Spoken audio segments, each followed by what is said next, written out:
उत्तर प्रदेश के कुछ इलाकों में शादी की कुछ ऐसी प्रथा है, जब दूल्हा घुड़चढ़ी के लिए तैयार होता है तो उससे पहले पूजा पाठ होता है, कुएं का पूजन होता है। और जो दूल्हे की माँ थी वह कुएं में पैर करके कुछ इस तरीके से बैठती है जैसे कि वह जान देने वाली हो। और जो वहाँ पर महिलाएं थी वह ठाके मार के हंसने लगती हैं। तभी दूल्हा कहता है, माँ तू चिंता ना कर, मैं तेरे लिए लाल बहू लेकर आऊँगा। जैसे ही यह बात माँ सुनती है तो वह अपने बेटे को पुचकारती हुई कहती है, जा बेटा तू मेरे लिए लाल बहू लेकर आ। कुछ इस प्रकार की बात कहकर एक माँ ने अपने बेटे को विदा किया था। लेकिन जब बेटा वापस घर आता है तो उसके साथ 7 लाशें आती है। और यह सुनकर उस इलाके में जो है सनसनी मच जाती है।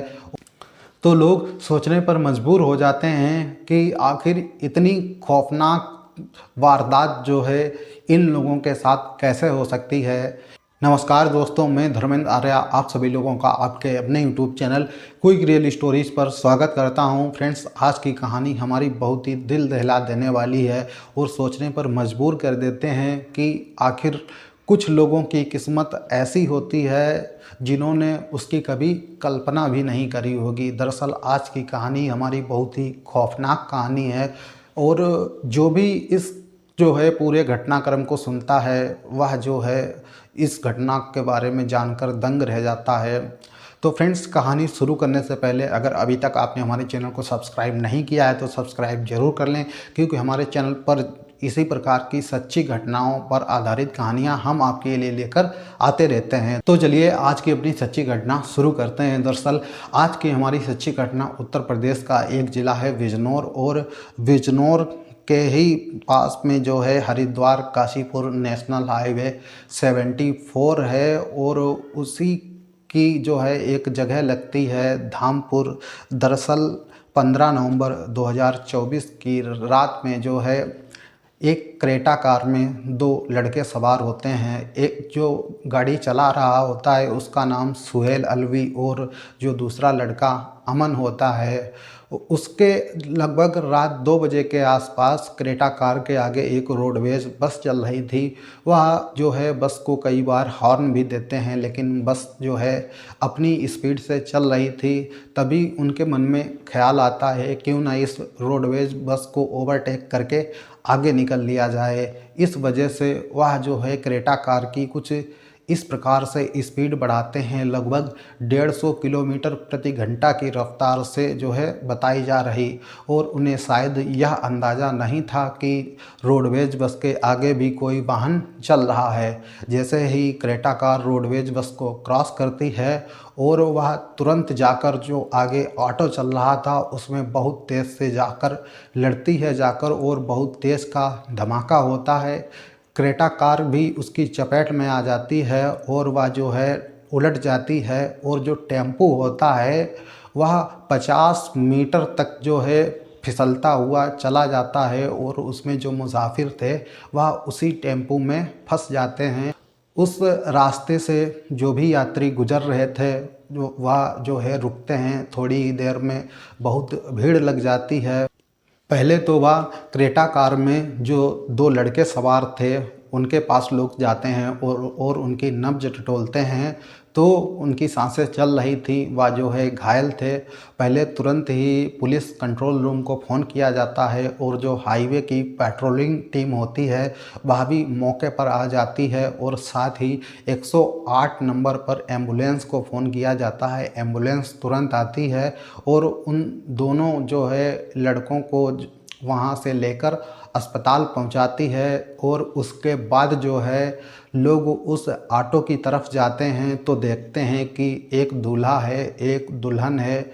और जब लोगों की संख्या गिनी जाती है तो लगभग 7 लोग होते हैं, और सातों के सातों जो है अपनी दम तोड़ चुके थे, उनकी मौत हो चुकी थी। और मौत भी इतनी दर्दनाक थी क्योंकि ऑटो में जो है वह लोग कुछ इस तरीके से फंसे थे कि उनके जो है लाशों को निकालने के लिए पहले ऑटो को जो है उसके अलग अलग हिस्सों को काटा जाता है, उसके बाद जो है उनकी लाशों को निकाला जाता है।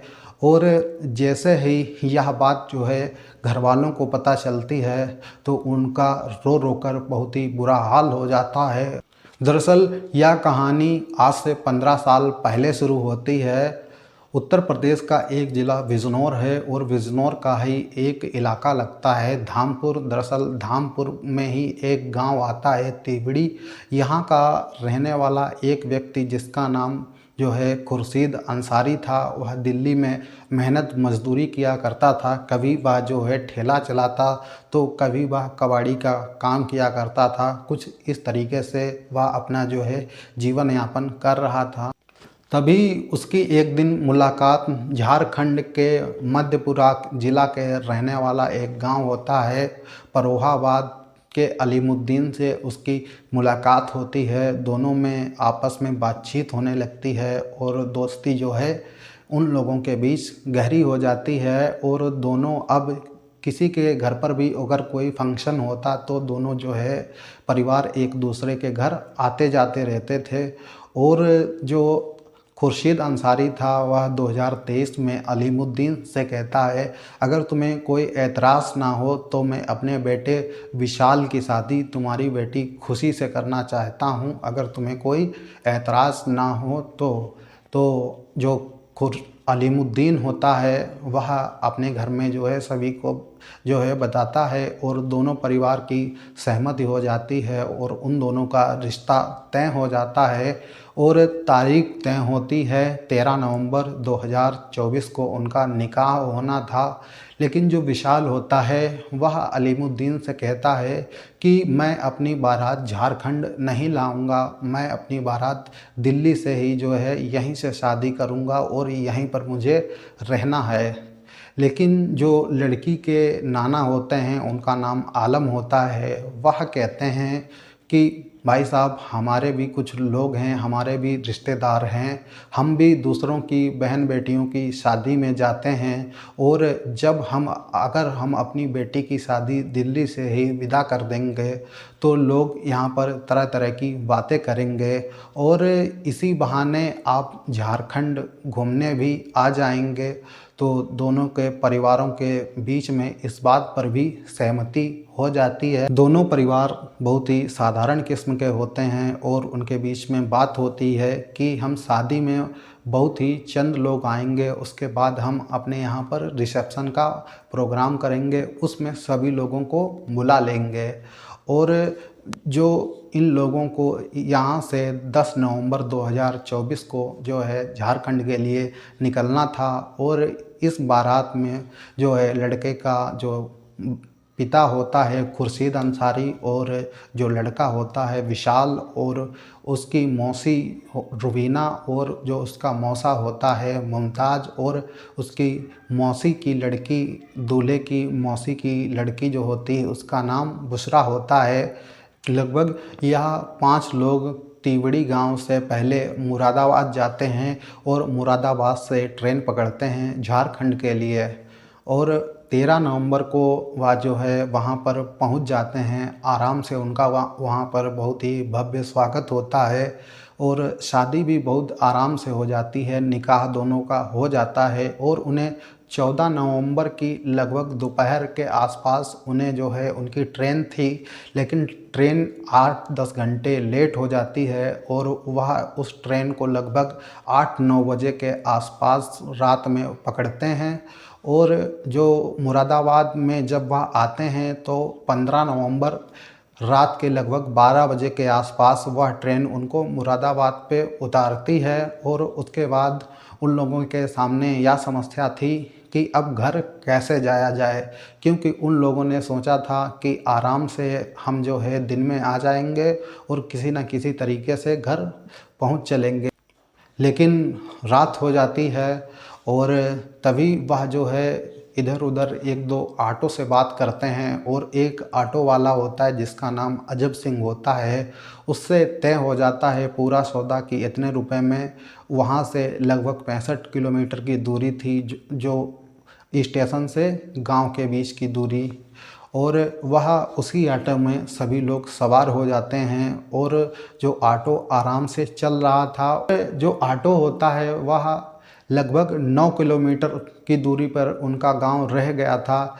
इसी बीच जो है होता क्या है कि एक क्रेटा कार बहुत तेज़ी से आती है और ऑटो को बहुत तेज़ी से टक्कर मारती है और ऑटो जो है 50 मीटर तक फिसलता हुआ चला जाता है और इसी बीच में सभी लोगों की मौत हो जाती है।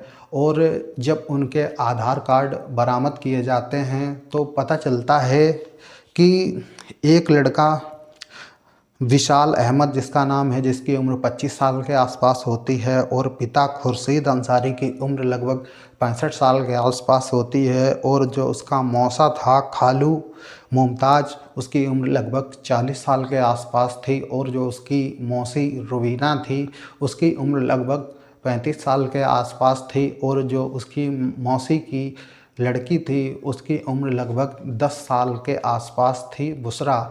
जैसे ही यह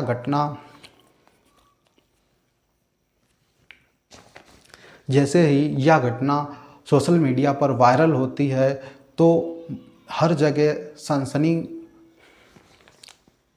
जैसे ही यह घटना सोशल मीडिया पर वायरल होती है तो लोग सोच में पड़ जाते हैं कि आखिर कुछ लोग कैसी कैसी किस्मत लेकर आते हैं। उन लोगों ने दोस्ती की एक मिसाल कायम करने के लिए, अपने दोस्ती को गहरा बनाने के लिए एक दूसरे परिवार से रिश्ता जोड़ना चाहते थे, लेकिन जो उनके जैसे ही यह घटना सोशल मीडिया पर वायरल होती है तो लोग सोच में पड़ जाते हैं कि आखिर कुछ लोग कैसी कैसी किस्मत लेकर आते हैं। उन लोगों ने दोस्ती की एक मिसाल कायम करने के लिए, अपने दोस्ती को गहरा बनाने के लिए एक दूसरे परिवार से रिश्ता जोड़ना चाहते थे, लेकिन जो उनके परिवार में खुशियां आनी थी उन खुशियों ने घर पहुंचने से पहले ही दम तोड़ दिया था। परिवार वालों को इस बारे में जानकारी होती है तो उनका जो है रो रो कर बहुत ही बुरा हाल हो जाता है। जहां पर महिलाएं यह सोच रही थी कि दुल्हन आएगी तो उसकी मुंह दिखाई में हमें क्या देना है, कुछ इस तरीके की जो है वहां पर तैयारियां चल रही थी, लेकिन जो खुशियां होती हैं वह बहुत ही गम में तब्दील हो जाती हैं। 7 लाशें जो कि पोस्टमार्टम हाउस के सामने रखी हुई थी और जिसको भी इस घटना के बारे में जानकारी मिलती थी उसकी आंखों में आंसू आ जाते थे, क्योंकि यह घटना इतनी खौफनाक थी ही जो भी सोचता था वह सोचता ही रह जाता था। तो दोस्तों, आज की कहानी में इतना ही। अगर कहानी अच्छी लगी हो तो वीडियो को लाइक करें और अगर चैनल पर पहली बार हैं तो चैनल को सब्सक्राइब जरूर कर लें। मिलते हैं एक अगले वीडियो में एक नई सच्ची घटना के साथ। तब तक के लिए जय हिंद, जय भारत।